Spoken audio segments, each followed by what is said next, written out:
The correct installation of a VSAT antenna is a fundamental process in order for the user to receive satellite content properly, thereby avoiding interferences that could be disruptive both for the operator and the user.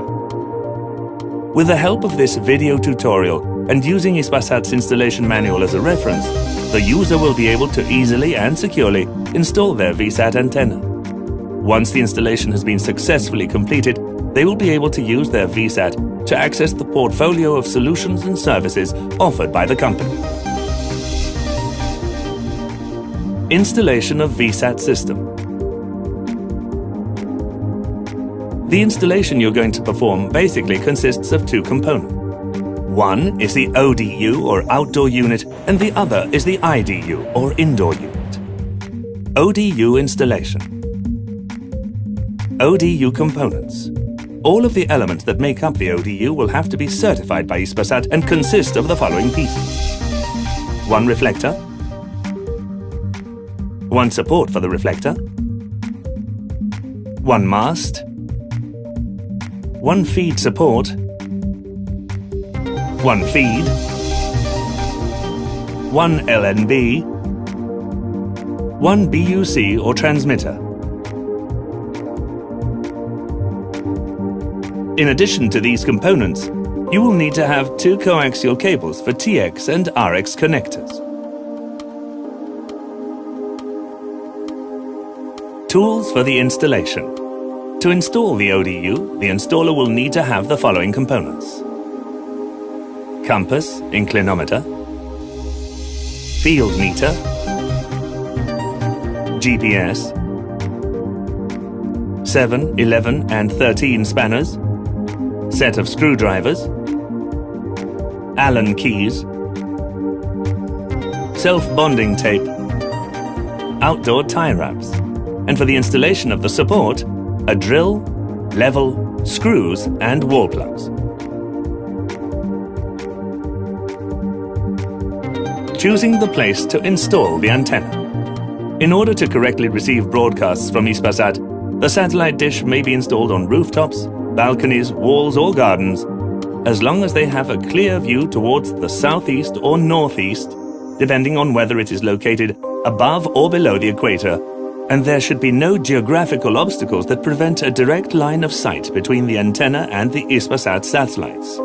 Since the antenna also transmits, it is important to block off an area around it to make sure that people will not be passing through the radiation area of the antenna. Mounting the ODU. To mount the ODU, you must first assemble the feed to the LNB and the transmitter. To do so, you must begin by joining the feed to the LNB using the proper screw.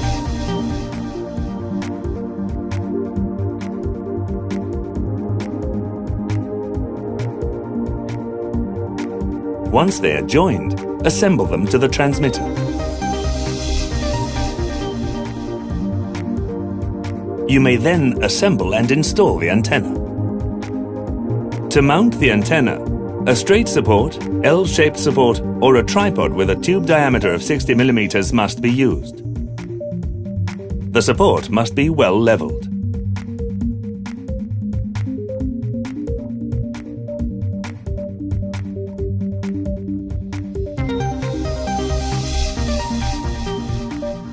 Then, the three pieces that make up the head of the antenna are assembled, which will enable you to correctly orient it.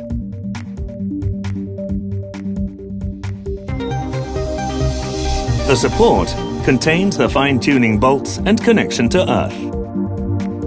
Once the head is fitted, you must assemble it to the antenna without tightening it completely.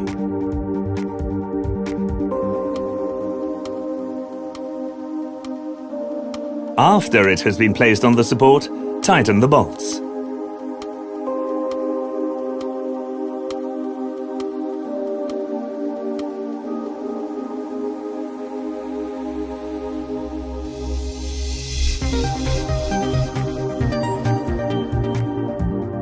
The next step is to fasten the mast to the antenna. To do so, first check that its position is correct, and then you must tighten the bolts.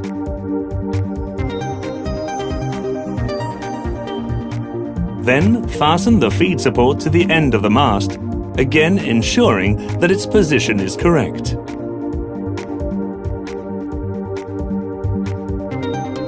Afterwards, you must place the components of the ODU that you previously assembled.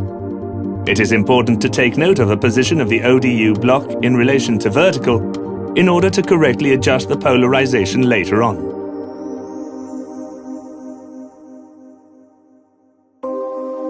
RF cable connection.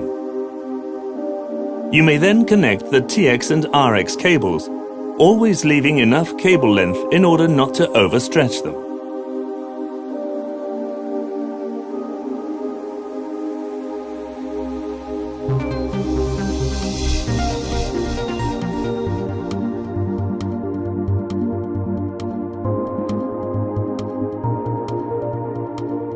The transmission and reception cables should be labeled TX and RX at both ends.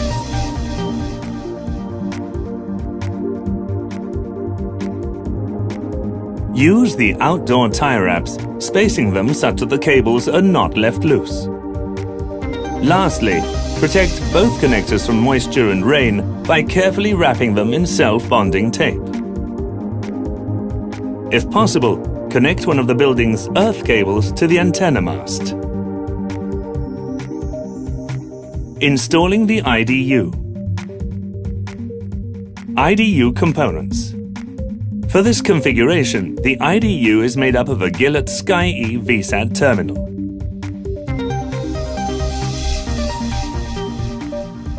Connecting the terminal.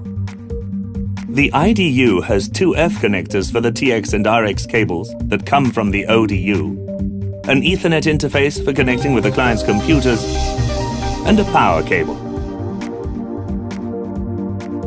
Configuration of the computer. In order to configure the terminal, a PC must first be connected via Ethernet cable to the terminal, and after this has been done, you must manually configure the IP assigned to the PC in order to have access to it. In the PC, go to Control Panel, Network Connections. Right-click on Local Area Connection and select Properties. The terminals of the Gillett platform have a default IP address, which means that you must configure your computer to an IP address in this range to connect the two systems.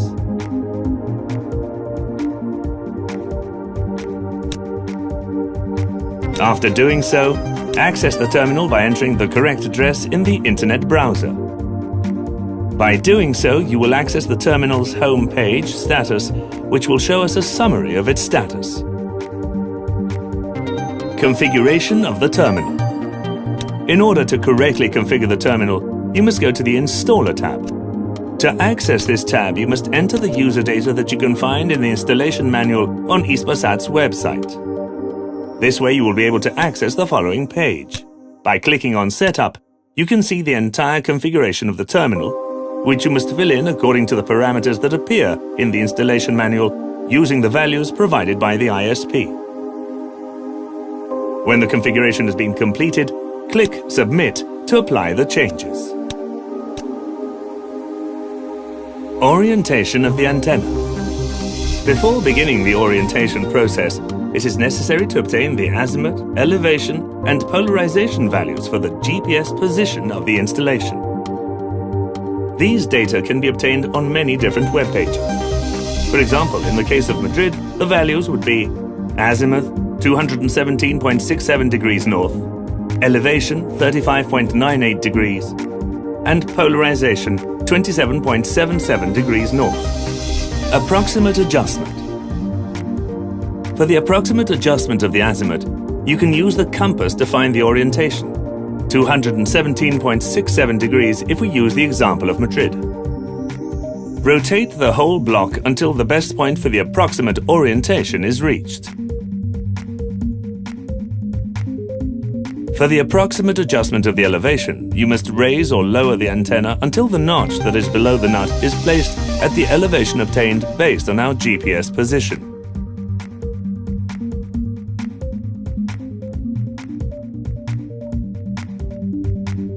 Finally, in order to adjust the polarization, rotate the reflector until it is placed in the correct position. After doing so, access the terminal. In the status section in the telemetry subsection, we can see the orientation value RX signal ESN 0, which will change in real time according to the modifications made to the orientation of the antenna, and which, without having yet done any fine-tuning, will not be valid. Fine-tuning. A more precise orientation will be obtained from fine-tuning. To do so, we must first obtain the best value of the RX signal ESN 0, which must be above the minimum required for our GPS position. Azimuth. Rotate the whole block by using the fine-tuning bolts for the azimuth. Elevation. Raise or lower the antenna by using the fine-tuning bolts.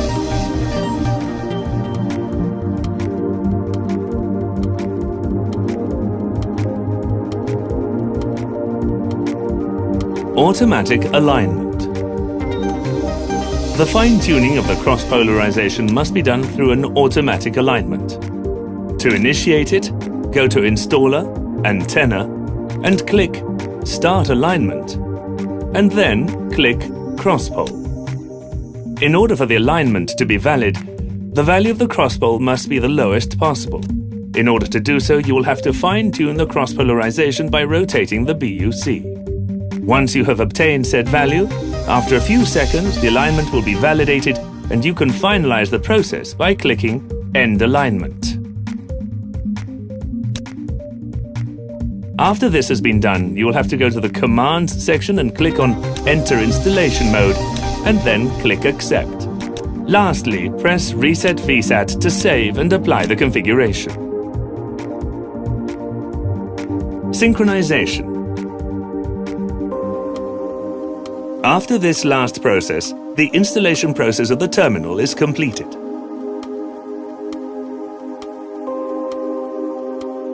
Installation testing. Once the previous steps have been carried out, the installation of a VSAT on the GILAT platform is complete, and you can try browsing using the PC connected to the terminal.